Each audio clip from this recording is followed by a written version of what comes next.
सितंबर month शुरू होते ही Nifty ने 25,000 के दरवाजे पर नॉक किया, लेकिन क्या ये ब्रेकआउट का सिग्नल है या एक bullish trap? Hello everyone, I am Chandan Tapadia and welcome to the markets by Motilal Oswal. Let's decode the weekly market outlook in this video.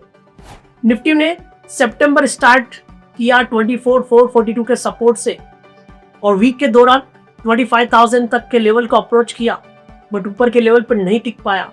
Positive trigger था जीएसटी रिफॉर्म 2.0, लेकिन एफआईएस कंटिन्यूसली बेच रहे, इसलिए मार्केट ऊपर के लेवल पर टिक नहीं पा रहा है।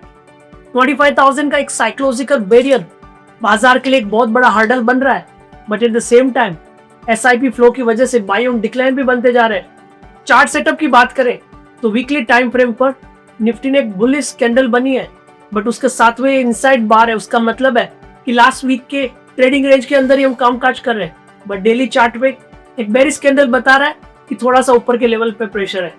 तो आगे चल के जब तक 24,442 होल्ड करता है, ब्रॉडर मार्केट रेंज बाउंड रहेगा। इमीडिएट हर्डल रहेंगे 24,850 और 25,000 पे।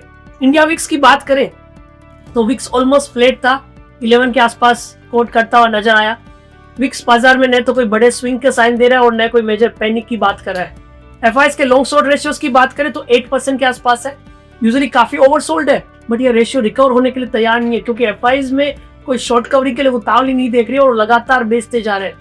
निफ्टी ने थोड़ी स्टेबिलिटी दिखाई, लेकिन अब बैंक निफ्टी की बात करें तो हायर लेवल पे अगेन सेलिंग प्रेशर आ रहा है और बैंक निफ्टी को स्ट्रगल करना पड़ रहा है। इस वीक में 53,500 से 54,000 के एक 100 पॉइंट के रेंज में बैंक निफ्टी ने काम किया, बट थोड़ा सा अंडर परफॉर्मेंस देखने को मिला। वीकली चार्ट की बात करें हम तो एक स्मॉल बॉडी बुलिश कैंडल बना, जो इंडिकेट कर रहा है कि बुल्स एंड बेयर के बीच में टग ऑफ वॉर कंटिन्यू है। प्रॉफिट एब्जॉर्ब भी हो रहे हैं, बट फॉलो अप भी नहीं आ रहा है। और अगले वीक ये सेम रेंज हमें देखना पड़ेगा। 53,500 टू 54,500 का एक बड़ा रेंज है।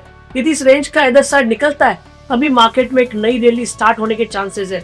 अब चलो इस सिनारियो में सेक्टर की बात कर रहे हैं, क्योंकि दोनों इंडाइसेस तो अपने दायरे में फंसे हुए हैं। सेक्टर वाइज देखें तो ऑटो, एफएमसीजी और मेटल स्टॉक्स ने थोड़ा सा डोमिनेंस दिखाया। सिलेक्टिव न्यू एज कंपनीज और होटल्स पे भी फोकस था। कुछ फार्मा काउंटर्स में बाइंग है, तो ये कुछ सेलेक्टिव सेक्टर पे आपका ध्यान रखना चाहिए।